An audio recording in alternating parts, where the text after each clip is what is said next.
ये वक्फ बिल नहीं है, बल्कि ये वक्फ बर्बाद बिल है।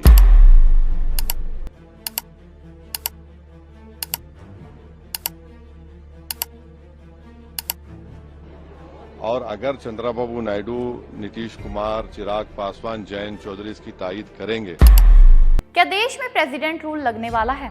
क्या प्रधानमंत्री नरेंद्र मोदी अपने पद से इस्तीफा देंगे या फिर एनडीए का रूल खत्म हो जाएगा? ये सब सवाल सिर्फ एक बिल की वजह से उठ रहे हैं, वक्फ बिल।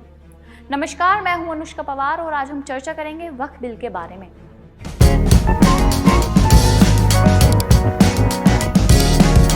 देश की राजधानी दिल्ली का माहौल इन दिनों कुछ गरमाया हुआ है। प्रोटेस्ट किए जा रहे हैं। यह सब सिर्फ एक बिल की वजह से हो रहा है। केंद्र सरकार ने कहा था कि ईद के बाद सरकार संसद में जेपीसी की रिपोर्ट पेश करेगी। यह रिपोर्ट वक्फ बिल के ऊपर बनी है।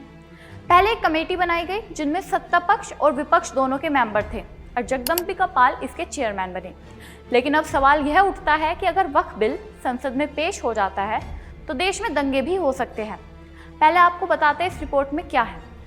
रिपोर्ट में बताया गया है कि वक्फ की जो संपत्ति है वो सरकार के अंडर रहेगी, जिसकी वजह से मुस्लिम वर्ग के लोगों को इस बिल के पास होने से आपत्ति है। उनका कहना है कि सरकार गलत तरीके से उनकी संपत्ति उनसे छीन रही है। इसी बात पर अब सियासी पारा बढ़ गया है। विपक्ष के साथ साथ सत्ता पक्ष के भी कुछ दल इस बिल के विरोध में हैं। बीजेपी को 2024 चुनाव जीतने के बाद सत्ता में आने के लिए एनडीए का समर्थन लेना पड़ा था और जिन दलों ने उनका समर्थन किया था उसमें 4 मुख्य पार्टी थी: जेडीयू, टीडीपी, आरएलडी और लोजपा रामविलास पासवान की। टीडीपी यानी कि तेलुगु देशम पार्टी के नेता और आंध्र प्रदेश के मुख्यमंत्री चंद्रबाबू नायडू का इस बिल पर पेच फंसा हुआ है।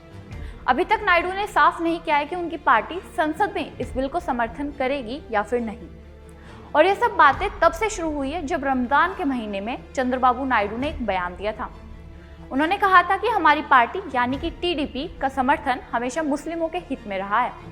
मुस्लिम भी हमारे देश का एक हिस्सा है और हमारी पार्टी उनके साथ है, जिससे विपक्ष कहता नजर आ रहा है कि उनकी पार्टी के लोग ही इस बिल का विरोध कर रहे हैं।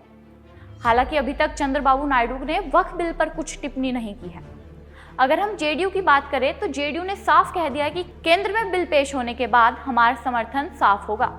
इसके बाद कुछ सवाल भी उठ रहे हैं कि क्या जेडीयू केंद्र सरकार के विरोध में जाएगी और नीतीश कुमार दोबारा पलटी मार जाएंगे। नीतीश कुमार अपनी गद्दी छोड़ने के लिए तैयार है क्या? क्योंकि बिहार में इस साल चुनाव भी है और नीतीश कुमार मुख्यमंत्री की कुर्सी भी चाहते हैं, लेकिन उन्हें मुस्लिम वर्ग का वोट भी चाहिए। तो इस समय नीतीश कुमार के सामने चुनौती बनकर खड़ा हुआ है ये बिल कि किसका समर्थन करे। हालांकि उनकी पार्टी के नेता संजय झा ने साफ कह दिया है कि पार्टी का समर्थन जनता के भले के लिए होगा। अब हम बात करते हैं लाजपा की, जो पार्टी रामविलास पासवान के बेटे चिराग पासवान इस समय चला रहे हैं। चिराग पासवान ने पहले ही स्पष्ट कर दिया था इस बिल पर। उन्होंने अपनी बात कह दी थी। उन्होंने कहा था कि हमारा समर्थन बीजेपी के साथ है, यह बिल देश के लिए अच्छा है। हालांकि आरएलडी यानी कि राष्ट्रीय लोकदल, जो पश्चिम उत्तर प्रदेश की मुख्य पार्टी है, अभी तक जयंत चौधरी, जो उसके चेयरमैन है, अध्यक्ष है, इस पर अपनी कोई भी तीखी टिप्पणी करते नजर नहीं आए हैं। लेकिन अगर वोट के बंटवारे को देखा जाए तो मुजफ्फरनगर, मेरठ, बागपत में मुस्लिम वर्ग के लोग काफी है और ये आरएलडी को ही वोट देते नजर आते हैं। और आने वाले समय में जयंत चौधरी को भी भारी नुकसान भरना पड़ सकता है। यह 4 पार्टियां इस समय बीजेपी के गले का फंदा बनकर खड़ी हुई हैं। अब देखना दिलचस्प होगा कि जब 2 अप्रैल को ये बिल संसद में पेश किया जाएगा तो क्या ये पारित हो पाएगा या नहीं। आपको क्या लगता है? कमेंट बॉक्स में जरूर बताइएगा। धन्यवाद।